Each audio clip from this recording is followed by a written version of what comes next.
Pokemon, and food.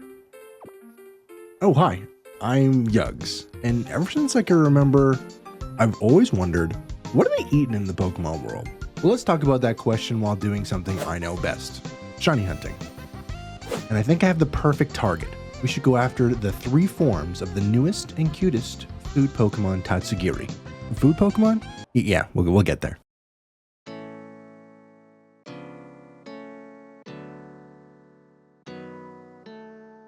Here we are at Castle Royal Lake in the Paldea region. And these little guys are Tatsugiri, the mimicry Pokemon. They're our target. But first, let's talk about the Paldea region itself, and how it showcases that in recent games, food has become so important that it became a core mechanic of the game. In Paldea, we have the Great Olive Orchard, the many shops to get sandwich items from, and the mechanic itself, sandwiches. It's a pretty huge part of the post-game, and the benefit helps out the players quite a bit. As shiny hunters, we make these wonderful abominations to aid us in the encounter rate for our little sparkly friends. The sandwiches we'll be making for this hunt are pretty specific. We'll be jamming some Herba Mystica and a bunch of avocados between some buns, but other sandwiches have some weird ingredients. Egg? Like a Pokemon egg? Ham? Prosciutto? Bacon? Are we eating the chunks now? And cloth sticks. Do you think a shiny cloth tastes better? Well, we see here that cloth sticks are a processed food made with the concentrate of shed cloth shells. No, we're not actually eating cloth meat, but like imitation version. Alongside fried fillets, which are just the fillets of Veluzas that they have shed off on their own. I guess there's just some fishermen out there collecting fillets that are floating on the ocean. With all those ingredients explained, here's our Pokefood-less sandwich. We got cucumber, pickle, avocado, avocado, avocado, and the Herba Mysticas. And boom, dragons. Lots of shiny dragons. And now we just run around this lake until we, find the shiny. I was wondering which one was going to be first. I wanted this one to be last, kind of.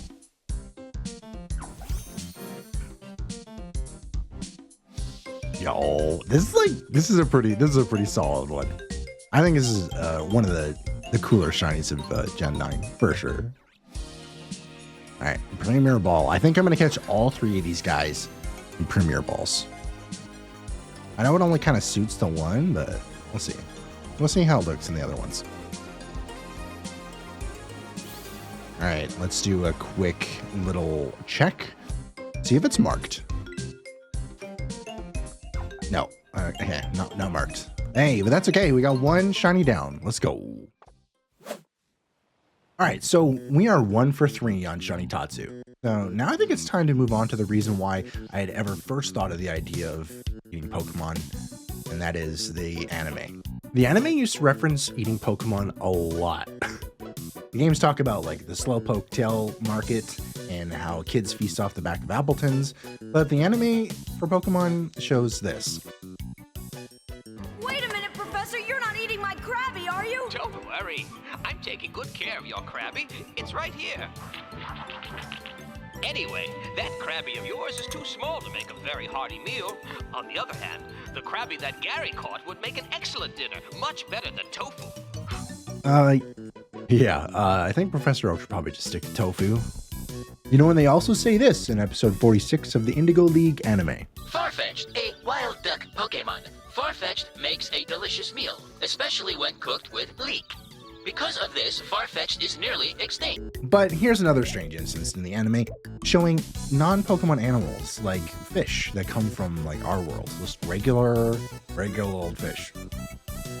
So maybe people are eating those, and then when those rarer non-Pokemon animals become scarce, they then resort to Pokemon? I don't know.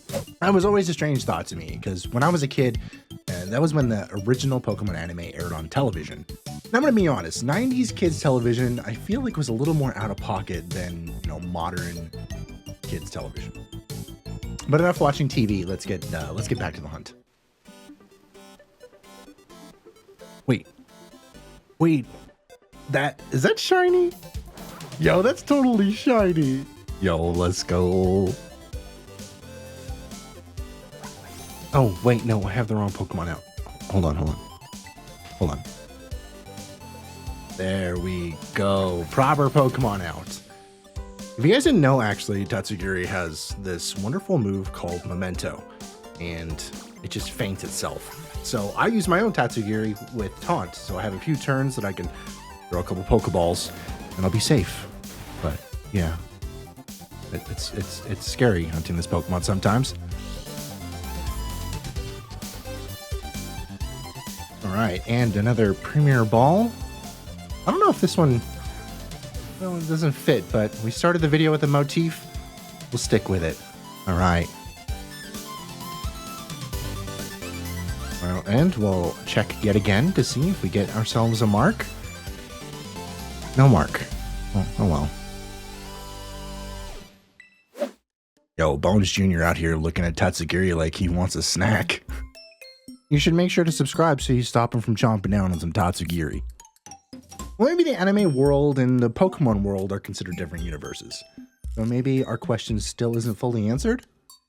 Nah, I think we have enough proof here to think that people in the Pokemon world, whether it be the video games and the anime, definitely eat Pokemon, which sounds kind of weird. Yes, it weirds me out a little bit.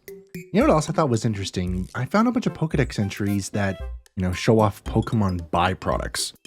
So while we check out those, I made 15 shiny sandwiches in between the last Tatsu and the one coming up.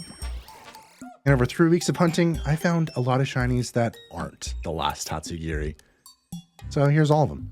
See, it shows here for Capsicid, traditional Paldean dishes can be extremely spicy because they include the shed front teeth of Capsicid amongst their ingredients. So when Capsicid loses his teeth, I guess they grind it up and make food spicy. And here we have Smoliv, and this Pokemon converts nutrients into oil, which it stores on the fruit on its head.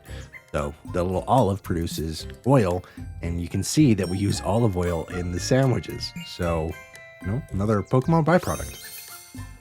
So Clauncher's Pokedex entry here shows that Clauncher's claws will regrow after they've fallen off, and the meat inside the claws is edible, but it has a distinct flavor that doesn't appeal to all tastes. So, maybe not the best flavor in the world. And then we got Tropius. Its delicious fruits grew from out of its neck because it always ate the same kind of fruit. So, pretty sure it eats nanab berries, and then it kind of grows its own little nanab berries. They're probably just bananas. And I'd consider checking out some of the links down below. I'm going to link you some Pokemon food theories from other creators, like Birdkeeper Toby and Lockstin and Gnoggin. People that are way, way, way smarter than me. They got a lot of theories and research done for food in the Pokemon world. So just, go check out some of those videos too if you're interested. Oof, yeah, that was a lot of phases. There's a lot of phases. Well, so now that I think we're kind of both on the same page, here's the real reason why I decided to hunt Tatsugiri. It's what I said at the beginning of the video, food Pokemon. Well, here's the explanation. I think it's been since like Generation 5 they started to introduce Pokemon that were more related to literal food or objects. And those become increasingly more apparent in later generations, coincidentally with more food being presented into the game. Generation 5 we have Vanillite, which looks like a literal ice cream cone, but it's actually just an ice body covered in snow, and it kind of resembles an ice cream cone. Not really pointed out a whole lot, and most people will just say, yeah, it's that ice cream Pokemon. We also got in the Galar region Alchemy, the whipped cream Pokemon, and Applin, which is a dragon with an apple pie on its back. And we move into our most recent generation where we have bread dogs, like literal loaves. We have Knackley, the Pokemon made out of salt, and Tatsugiri, the fish that resembles sushi. These Pokemon I feel like get dunked on just for being food Pokemon. But I think Tatsugiri will stand the test of time, because its concept makes it obvious that it's merely resembling food and it's not an actual piece of sushi. And it's super cute, and it's used in competitive. I think it's going to be a Pokemon that people are going to know for a long time. All right, so let's go find this last shiny food Pokemon.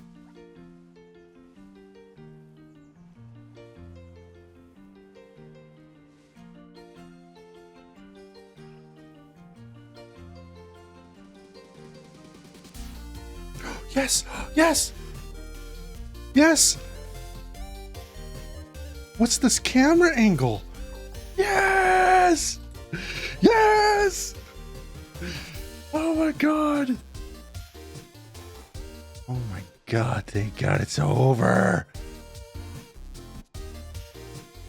This took 15 shiny sandwiches. You know, I made avocado, pickle, cucumber, whatever sandwiches 15 different times. And so this was a bit of a struggle hunt, but you know, this was a great hunt to do if you are looking for something that's going to take a little bit of time, and if you don't mind phasing on something. You know, having all 3 of these as part of your collection is awesome.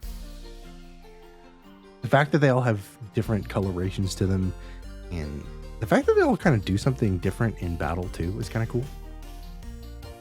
But I'm super glad to have taken the time, you know, weeks and weeks to do this on my off time. I definitely want to do longer challenging hunts in the future as well. All right, back to reaction yugz. Hey, let's go! Yes! It's over.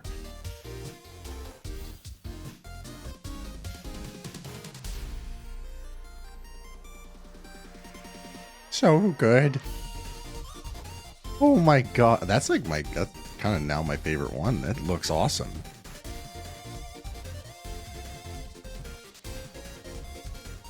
No mark. Bold. Of course, it's bold.